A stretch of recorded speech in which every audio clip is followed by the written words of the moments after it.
Hi guys, today we will talk about how to share profile with job poster on your LinkedIn app. We will go to figure out this solution or know how you can do that on your LinkedIn app.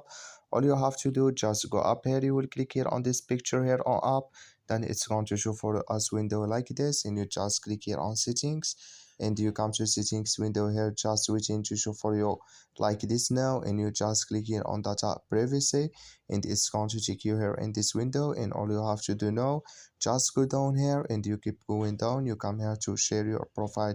When you click apply for a job, you will click here, then it's going to take you here in this window, and you just come here to share profile with job poster. You will click here on this sign or this color, and like you say color, it's going that's mean share profile with job poster, it's on off now. I wish know you are get it. That's all, so just follow these ways and it's going to work with you.